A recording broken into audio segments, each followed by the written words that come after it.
Assalamualaikum dear students. Today's topic is verification of Charles law. पहले हमने Boyle's law पढ़ा, फिर हमने बॉयल्स लॉ की वेरिफिकेशन, फिर चार्ल्स लॉ पढ़ा और आज इंशाल्लाह चार्ल्स लॉ की वेरिफिकेशन करेंगे।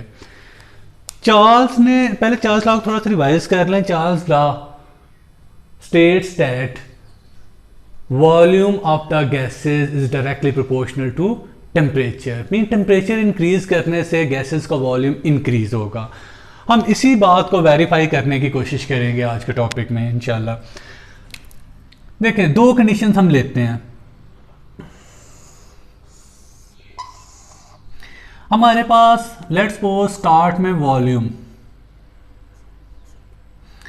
50 सेंटीमीटर क्यूब है और इनिशियल टेम्परेचर 25 सेल्सियस, जिसको हम standard temperature, standard room temperature भी बोल लेते हैं।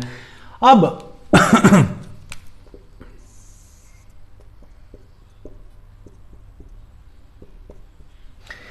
अगर हम दूसरी कंडीशन को ऑब्जर्व करें,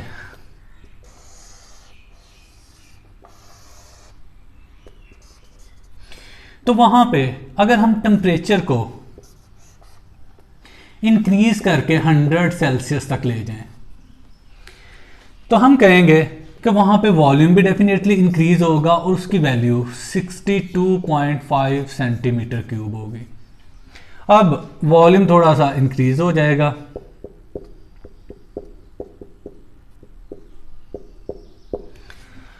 ये दो कंडीशंस आ गई मेरे सामने। फर्स्ट कंडीशन के अंदर temperature 25 Celsius, volume 50 centimetre cube.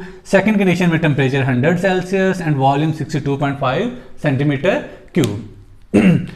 अब मैंने लास्ट लेसन के अंदर भी आपको ये चीज़ एक्सप्लेन करने की कोशिश की थी कि Charles law is only applicable when we take temperature in Kelvin scale.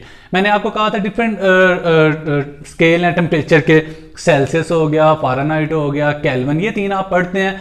इसका फोर्थ रैंकाइन जो आप बहुत कम पढ़ोगे, ये ब्रिटिश यूनिट है, मोस्टली यूके के अंदर यूज होता है, यहाँ पे बहुत कम यूज होता है। लेकिन तीन यूनिट्स के बारे में आप काफ़ी ज़्यादा डिटेल से पढ़ोगे। उसमें से अगर टेम्परेचर को केल्विन स्केल में लिया जाए तो हम चार्ल्स लॉ को एक्सप्लेन कर सकते हैं, अदरवाइज चार्ल्स लॉ वेरीफाई नहीं होगा। देखते हैं, अगर मैं सिंपली इसको सेल्सियस स्केल में लूं तो आप देखेंगे ये वेरीफाई नहीं होगा, क्योंकि मेरे पास इसकी मोर जनरल फॉर्म थी V1/T1 is equal to V2/T2 is equal to constant. अगर हम V1 की बात करते हैं तो V1 हम ले लेंगे 50 सेंटीमीटर क्यूब, T1 मेरे पास 25, जबकि V2 की 62.5 सेंटीमीटर क्यूब और टेम्परेचर 100 सेल्सियस। अब इसको अगर डिवाइड करते हैं तो ये मेरे पास 2 आंसर आएगा, जबकि अगर इसको करते हैं तो ये 0.625।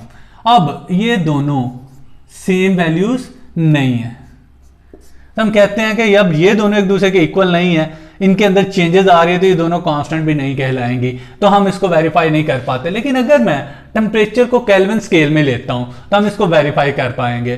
केल्विन स्केल के लिए सबसे सिंपल फार्मूला होता है सेल्सियस स्केल को केल्विन में कन्वर्ट करने का। Temperature in Kelvin is equal to temperature in Celsius plus 273। अच्छा, एक और बात यहाँ पे याद रखिएगा, ये इस तरह हम एक सर्कल लगाते हैं, इसको हम कहते हैं डिग्री साइन। अब ये डिग्री साइन फ़ारेनहाइट पे भी यूज होगा, सेल्सियस पे भी यूज होगा, लेकिन केल्विन के ऊपर ये यूज नहीं होता, ये भी बात आप याद रखिएगा। अब अगली बात इसको कन्वर्ट करने की, अगर हम T1 की बात करते हैं तो T1 है मेरे पास 25, तो temperature in kelvin, first temperature की हम बात कर लेंगे, 25 प्लस 273, तो ये मेरे पास आ जाएगा 298 केल्विन। अब अगर दूसरे की बात करेंगे तो T2 into kelvin, second temperature था हमारे पास 100, तो हम लिख लेंगे 100 plus 273, this is equal to 373 Kelvin. अब जरा इसको वेरीफाई करने की कोशिश करते हैं। V1/T1 is equal to V2/T2 is equal to a constant value.